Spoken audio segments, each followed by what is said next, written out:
So wala Mandaluyong, Rep and Flea Entertainment, BMG, and The Farm. 02 makes noise for Shay. Kausap ka pero iba ang nasa isip ko. Mga titik sobrang imposible, posible lang to sa panaginip mo. Utak mo'y mapipilipit pag pinilit. Shout out to BMG, Rap Band, Flea Entertainment, Farm Records. Let's go. Sino una? Ako. Isang minuto kay Shay, tahimik lang. Yo! Game? Game. Sa battle na to, malamang marami ang alam sa akin. Ako, wala akong alam dyan. Sino ba yan? Yan ba yung kawawang nilalang na lumaban ng sunugan na hindi man lang matandaan ng mga fan ng pangalan? Search nyo sa net. Harlem versus Silencer versus question mark. Siya yung pangit na yung ilong parang side view ng walang gulong na kotseng kubong nag-park. Andy G, yan pala siya. Yung kutis na mukha, pampalaka. Mas gulubot pa ang mukha mo sa ampalaya. Huwag ka na mag-rap, tang ina ka. Magtinda ka na lang ng tinapa. Kan, kunaang, entablado na ito. Hanggat andito ako, wak ang tawag sa iyo. Kung sarap si Luni, Pangulo, si Batasay, Panginoon, hindi si Delo ang ebolusyon. Mga putang ina nyo, ako yon. Yo! At wala sa eksena yung kasama mong si Target. Yung mama na pangit. Tama. O, bakit? Yo! Dun sa first battle ko, pasensya sa mga ilong ko. At dito sa kabattle ko, di natatabla ng siyensya yung ilong mo. Sa minuto, Shays. Yo! Mabuti ng mukhang logo ng Lakos. Kesa naman sa isang gurang na bobo at laos. Yo, sa lahat ng mga nakalaban ko sa flip top, si Juan Tamad, tol. Si Daddy Joe, dark. Ako, handsome. Ikaw, tol, pag dark ka lang handsome.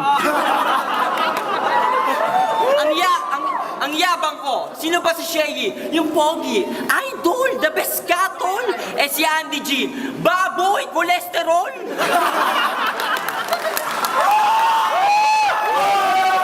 Oh, shit!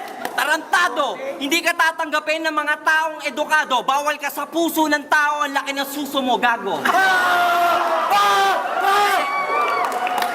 Kasi, ikaw ang reyna ng mga bakla. Ika'y balyena kapag isda. Si Andy G, nung na-in-love at nahulog sa isang babae, yung babae napisa. Kasi sobrang bigat mo. Your weight in kilo is 993. Sobrang bigat mo, you broke a branch in your family tree.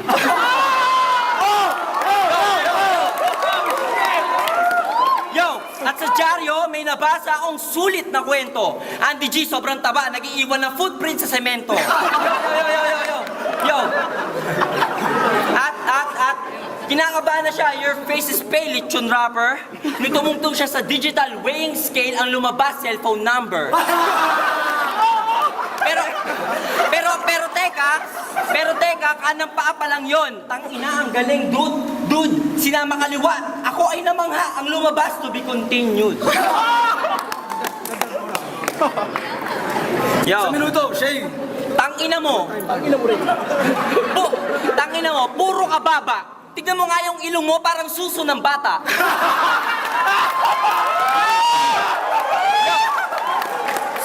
Yo, ang galing. Yung jacket niya, triple XL. Malamang panty niya, triple XL. Yung bra mo, triple XL. Lahat sa'yo, triple XL, tol. Yung mga bayag nyo lang talaga, small. Speaking of which, kayong mga DC Clan, rap kayo ng rap. Kahit sa sarili nyo inyong alam na wak kayo lahat. Shit! Mukhang tatay na hampas lupang pangit, meron akong tanong.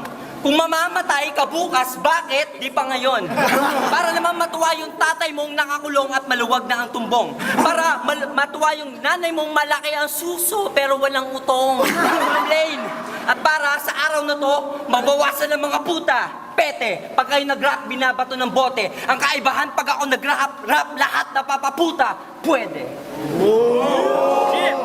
Yeah. What the fuck, man? Yeah. Mainit na laban, lalo na't pareho naka-jacket. Oo nga, no? Oo nga. Pero, ang boto, 3-2. Panalo si Shea Yi.